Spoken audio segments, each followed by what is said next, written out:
I have a few reasons as to why some of my companions' epics are the way they are, whether it be for convenience or not wanting certain epics to get them killed. I've noticed loads of people being surprised I don't put Blazer on Rapier, or really any unit I give Repel Borders free to.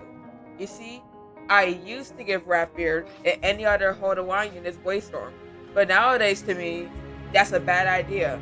It's already happened a few times my Rapier or any other Repel Border free units get killed due to a Blazer proc if they were too critical to Repel Borders. The only unit I'm fine putting Repel Free and Bladestorm on at the same time is Sarah Steele, as she has the most dodge in the game out of all the other companions. I do generally want to chain more since she's a slightly more efficient move than Rapier. Back to him, however. Imagine him critically his Repel Borders free, but a Bladestorm procs, and he lands or misses it. Depending on the enemy's epics, he's likely screwed, especially late game. Repel Border's free accuracy debuff doesn't go through until the Blazer proc ends, which means this gives enemies a window to retaliate with Vigilant Strike, Riposte, or even First Strike and potentially chain Rapier or any other unit like him to death. This has happened quite a bit and I grew tired of it. I know I lose a bit of damage giving up Bladestorm, but he's a tank unit anyways, so I don't really care about him not having Bladestorm. He's there to defend my pirate, not do loads of damage. The chip damage from First Strike is enough. And at least now, when he criticals his Repel Borders, the debuff will go off immediately after the Repel activates. Then, he had less of a chance getting trapped by an enemy retaliating against him. Same goes for Sicarius. Yeah, I can give him Bladestorm, but he already does so well with Repel Free, Repulse Free, and First Strike Free. Maybe if they give companions an extra epic, I may give him a singular rank of Bladestorm, because he at least has a decent amount of dodge to back him up. That's not likely, however, since I don't always want to risk it. Now you guys may think, they won't critical the Repel Borders all the time, you're just losing damage. That may be true, but it's better safe than sorry. The same goes for Wing Chun or Wu Tang. I give them Riposte 2, Limitless 2, and Repel Free, so a potential Bladestorm won't be in the way of a Repel debuff proccing on the enemy. That's pretty much all I have to say about that. But what about a few other companions? Well, people usually give Durus Blade 5, which is fine, but I personally give him Bladestorm Free along with Second Chance 1, Repel 1, Merciless 3, and Limitless 2. I don't bother giving him Blade 5 because the buff timings on it are really odd to me. By the time he's done chaining or nearly done chaining, all the buffs will settle in, and it wouldn't really be useful if you have to chain someone on his turn. I prefer Blade Free, so he at least has a higher chance to attack enemies. And he can still chain fine when you do loads of damage.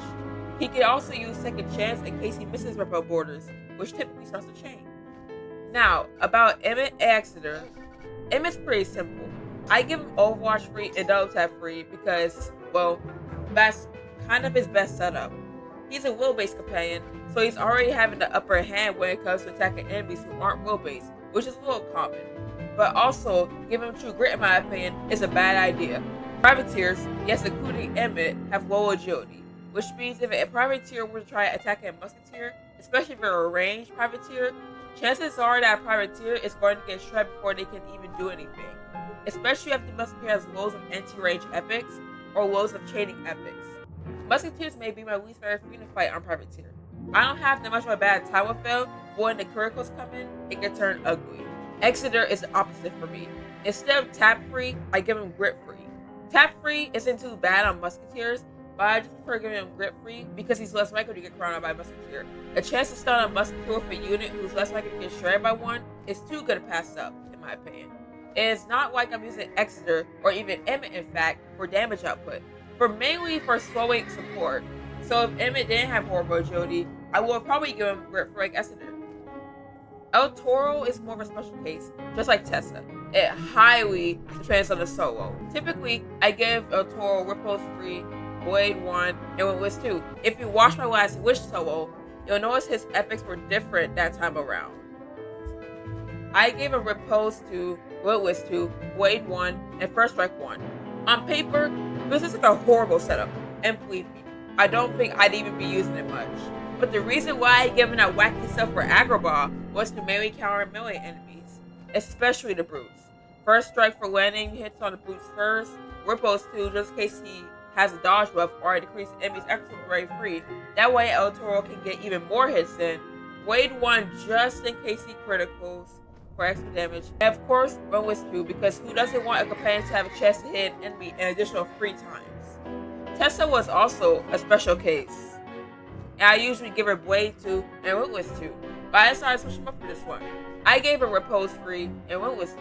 It's a little clear El Toro was mainly meant to wrap to melee enemies while Tessa would just hide, do a decent amount of damage, and potentially Repose and Witness chain. And surprisingly, those subs worked. In fact, much better than expected. Basically, in conclusion, I run subs that may depend on the dungeon I'm soloing or the current mobs that are running amok, especially with their same stats compared to our companions. I've been straying away from meta subs for a little, and it's been a blast. Of course, some subs I run are still amazing and may even be meta, but I chose to run those epics. Nobody else told me what to choose for them. I hope this clears all the confusion, and if you'd like to see more videos like this, feel free to hit the like button and subscribe. As for me, I'll be seeing you guys next time. Bye!